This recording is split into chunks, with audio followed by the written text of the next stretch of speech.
तो गाइज़ आज की वीडियो में मैं शेयर करने वाली हूँ इस लूज़ प्लाज़ो की कटिंग स्टिचिंग का वीडियो। ये प्लाज़ो मैंने सिर्फ 1 मीटर रेयॉन फैब्रिक से बनाया है। आप देख सकते हैं इसका नीचे का जो मोरी साइड है वो 16 इंच की है, काफ़ी फ्लेयर हैं और पहनने में काफ़ी कंफर्टेबल है। जैसा कि समर आ चुके हैं तो हमें इस तरह के फैब्रिक की यानी हमें इस तरह के आउटफिट की ज़रूरत पड़ती है डेली यूज़ में। तो चलिए वीडियो शुरू करते हैं, लेकिन वीडियो शुरू करने से पहले इस वीडियो को लाइक कर दीजिए, चैनल को सब्सक्राइब करके बेल बटन ज़रूर दबा दीजिए ताकि मेरे आने वाली सभी वीडियो की नोटिफिकेशन आपको मिलती रहे।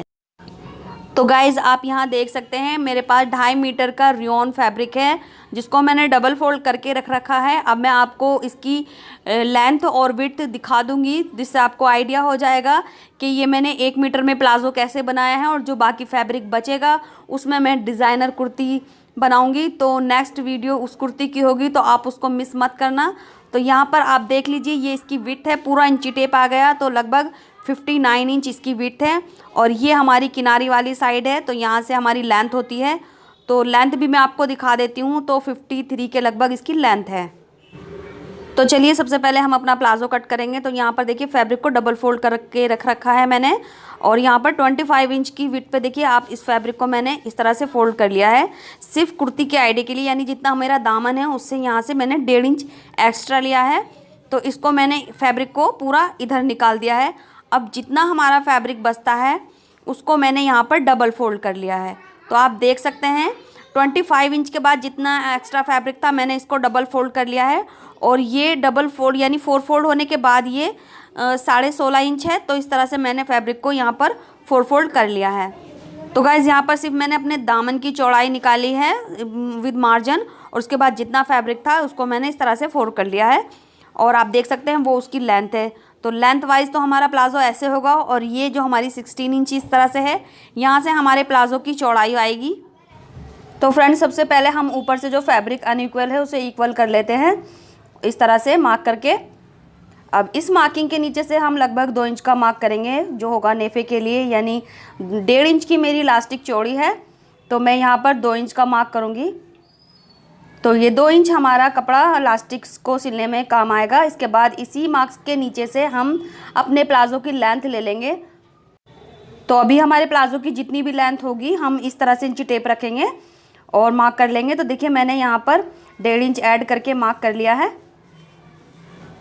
जो भी मेरे प्लाज़ो की लेंथ थी। तो उसमें हमने 1.5 या 2 इंच ऐड करना है क्योंकि हमें जो नीचे का मोरी होगी उसमें हमें नीचे से हेमिंग करनी है। तो यहाँ पर मैंने 1.5 इंच लिया है, ये हमारा फोल्डिंग में आ जाएगा इतना फैब्रिक। तो इस तरह से इनको भी हम लाइन को एक दूसरे से मैच कर लेंगे इस तरह से। अब इसके बाद हम मार्किंग करेंगे ऊपर की साइड में।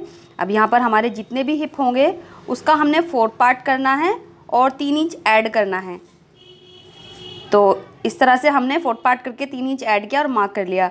अब जितना हमारा हिप के लिए आया उतना ही हम क्रॉच की लेंथ में लेंगे। तो मेरे उस मेजरमेंट में यहाँ पर 14 आया था तो मैंने 14 इंच पर इस तरह से मार्क कर लिया है। अब यहाँ से आगे की तरफ हम 2 इंच आगे बढ़ेंगे तो ये हमारा 16 हो गया टोटल। अब यहाँ से हल्का सा थोड़ा कर्व देंगे हम इस तरह से क्रॉच के लिए। इसके बाद जो हमारी इनर वाली लेग होगी ये वाली, इसको हम सीधा रखेंगे यहाँ से और नीचे की तरफ से हल्का सा कर्व दे देंगे लगभग 1 इंच के करीब। और उसके बाद जो हमने मार्किंग की है अब हमें बस उसी पर कटिंग करनी है। तो इस तरह से हमारे ये प्लाज़ो की कटिंग कंप्लीट हो जाएगी। और देखिए जो एक्स्ट्रा फैब्रिक है हमने ये आगे को निकाल दिया है। तो गाइस कटिंग हमारी हो चुकी है। इसके बाद जो हमारा फैब्रिक बच रहा है मैं वो आपको दिखा देती हूँ क्योंकि नेक्स्ट वीडियो में इसी फैब्रिक से कुर्ती बनाऊंगी जो डिज़ाइनर कुर्ती होगी। तो आप देख सकते हैं जितना मैंने कुर्ती के लिए अपना मेजरमेंट के हिसाब से जो हमारा हिप था उसमें हमने 1.5 इंच ऐड करके लिया था, उतना तो हमारा ये विड्थ में आ गया है चौड़ाई में। अब इसके बाद ऊपर से भी काफ़ी लेंथ में देखिए ऊपर से भी फैब्रिक बच रहा है यहाँ से। तो ये इतना का जो हमारा फैब्रिक है इसमें हमने अच्छी सी डिज़ाइनर कुर्ती बन जाएगी। तो अभी यहाँ से भी हमारा इतना फैब्रिक बच रहा है तो इसको करते हैं साइड में। अब चलते हैं हम स्टिचिंग की तरफ। तो ये हमारा प्लाज़ो की देखिए 2 लेयर है तो बहुत ही आसान है इस प्लाज़ो को कटिंग और स्टिचिंग करना। देखिए बस इसको हमने रॉन्ग साइड में टर्न करना है इस तरह से। तो इसमें से हमने एक पर्दा लेना है, राइट साइड ऊपर रखनी है, इसके ऊपर हमने दूसरा पर्दा रखना है और उसकी राइट साइड अंदर की तरफ रखनी है इस तरह से। और दोनों के क्रॉच एरिया एक दूसरे के सामने हमने इस तरह से रखने हैं और यहाँ से 1/2 इंच का मार्जिन देते हुए सिलना है और इसी तरह से हम यहाँ भी सिल देंगे। तो इस तरह से दोनों क्रॉच को हमने एक दूसरे के साथ रखना है और 1/2 इंच का मार्जिन लेते हुए इसको सिलना है और क्रॉच के स्टार्टिंग में और एंड में हम स्टिच को लॉक कर देंगे। तो इस तरह से ये देखिए हमारा क्रॉच सिल गया है और दोनों क्रॉच हमने सिल लिए हैं। इसके बाद जो हमारा नेफा है उसको हम ऊपर की तरफ से 1/4 इंच फोल्ड करेंगे, क्योंकि यहाँ पर हमने इलास्टिक डालनी है तो ज़्यादा फैब्रिक अंदर नहीं करेंगे, सिर्फ हमने 1/4 इंच सिंगल फोल्ड करना है। तो फ्रेंड्स यहाँ पर हमारी 1.5 इंच की इलास्टिक है तो हमने यहाँ पर 2 इंच फैब्रिक लिया है नेफे के लिए। अगर आपकी 1 इंच चौड़ी इलास्टिक है तो आप सिर्फ 1.5 इंच फैब्रिक लेंगे नेफा फोल्ड करने के लिए। सेम यही प्रोसीजर रहेगा। तो देखिए ऊपर साइड से हमने 1/4 इंच फोल्ड कर लिया है। अब इसके बाद हमने इसमें इलास्टिक डालने के लिए ली है। तो इलास्टिक का जो मेजरमेंट है वो आपकी जितनी भी कमर है आप उसमें से 3 या 4 इंच माइनस करें और उसका डबल करके, यानी जितनी भी कमर है उसमें से हमने सिर्फ 4 इंच माइनस करना है और इलास्टिक ले लेनी है। इसके बाद दोनों सिरों को हम इस यहाँ से अच्छे से लॉक कर देंगे तो ये एक राउंड बन जाएगा। अब इसके बाद हम इस इलास्टिक को नेफे में इस तरह से देखिए रखेंगे। यहाँ से हमने इलास्टिक में कोई बल नहीं देना, पूरा गोल एक सार होना चाहिए और ऊपर थोड़ा सा हमने फैब्रिक निकालना है इलास्टिक के ऊपर, क्योंकि जो हमारी सिलाई होगी वो इसी फैब्रिक पर होगी। तो इस फैब्रिक को हल्का सा आगे की तरफ हमने निकालना है, इलास्टिक से थोड़ा सा आगे, और यहीं पर हमने इसको सिलना है। बस ध्यान रखना है जो हमारी स्टिच है वो इलास्टिक पे नहीं होगी, सिर्फ फैब्रिक पर होगी। और इसको हमने आगे तक इस तरह से सिलते जाना है और इलास्टिक को खींचते जाना है अपनी तरफ को। फैब्रिक की जो सिलवटें हैं उसको हमने पीछे कर देना है और पूरे सर्कल में हमने इस इलास्टिक को डाल देना है। तो ध्यान रहे जो इलास्टिक का मेजरमेंट है वो मैंने जो बताया है, आपकी जितनी भी कमर है उसमें से आप 4 इंच माइनस कर देंगे और उसके बाद जितना बचता है उतनी आप इलास्टिक लेकर दोनों सिरों को इस तरह से सिल लेंगे। तो देखिए यहाँ पर हमारी इलास्टिक लग चुकी है। अब इसको हम अच्छे से खींचेंगे ताकि सारी गैदरिंग इक्वल हो जाए। इस तरह से सारी गैदरिंग हमने इक्वल कर ली है। इसके बाद हम इसको ऊपर की तरफ रखेंगे राइट साइड ये, और इसके मिडिल में हमने एक स्टिच करना है। स्टिच की जो चाल रहेगी वो 5 नंबर पे रहेगी और ध्यान रहे हमने इलास्टिक और फैब्रिक को दोनों को एक साथ खींचना है और इसके मिडिल में हमने सिलाई को पूरे सर्कल में इस तरह से लगाते जाना है। तो गाइज़ इस तरह से देख सकते हैं आप हमारी इलास्टिक लग चुकी है कमर की साइड से।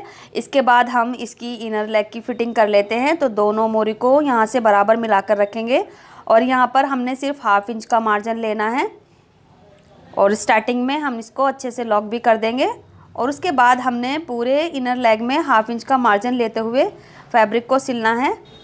तो यहाँ पर मैं आपको एक टिप दे देना चाहती हूँ। ये हमारा क्रोच एरिया है। जब हम स्टार्टिंग में अपना क्रोच एरिया सिलते हैं तो दोनों क्रोच का जो मार्जिन है उसको हमने बराबर लेना है ताकि यहाँ पर हमारा ये चीज़ एक दूसरे के जस्ट सामने आ जाए इस तरह से। तो इसको हमने एक दूसरे के सामने रखना है। अगर हम एक क्रोच में कम और एक क्रोच में ज़्यादा मार्जिन लेकर सिल देंगे तो ये क्रोच हमारा आगे पीछे हो जाता है। तो ये हमने आगे पीछे नहीं करना, एक दूसरे के सामने रखना है। और उसके बाद दूसरी तरफ भी हमारी जो इनर लेग है यहाँ भी हम इस सिलाई को कंप्लीट कर देंगे। इसी के साथ आप हमें इंस्टाग्राम पे भी फॉलो कर सकते हैं, जहाँ पर आप हमें डायरेक्ट डीएम करके बात कर सकते हैं और अपनी कोई भी रिक्वेस्टेड वीडियो हमसे बनवा सकते हैं। तो हम उस ड्रेस की आप हमें पिक भेज सकते हैं डायरेक्ट मैसेज करके। अब ये देखिए हमने यहाँ पर बॉटम फोल्ड करना है, जितना एक्स्ट्रा लिया है हमने उतना ही फोल्ड करना है। तो बॉटम के लिए हमने लगभग 1.5 इंच एक्स्ट्रा लिया था, तो 1.5 इंच को हमने इस तरह से सिलना है और इस स्टिच को हमने किनारे पर लगाना है। यहाँ पर हल्की सी गोलाई है तो उसको गोलाई को हमने उसी तरह से मेंटेन करना है ताकि हल्की सी गोलाई रहे। तो इस तरह से हमने पूरे बॉटम को फोल्ड कर लेना है और सेम इसी तरह से हमने जो हमारा दूसरी लेग का बॉटम है, जो दूसरी मोरी है, उसको भी हमने सेम फोल्ड कर लेना है। इसी के साथ हमारा आज का ये वीडियो कंप्लीट होता है। नेक्स्ट वीडियो में इस प्लाज़ो के साथ जो कुर्ती मुझे बनानी है उसका डालूँगी, जिसमें मैं कुछ नया डिज़ाइन दिखाऊंगी आपको। समर्स के लिए बहुत ही स्पेशल रहेगा। तो इस तरह की जो हमारी समर्स की ड्रेसेस होती हैं डेली यूज़ में, तो काफ़ी हमारी कंफर्टेबल होनी चाहिए। तो उसी को ध्यान में रखते हुए मुझे कुर्ती का डिज़ाइन क्रिएट करना है। तो आप उस कुर्ती को देखना ना भूलें और इस वीडियो को लाइक करके शेयर ज़रूर कर दें। मिलते हैं अगले वीडियो में। कुछ नए आइडियाज़ के साथ। तब तक के लिए bye, take care, thanks for watching this video.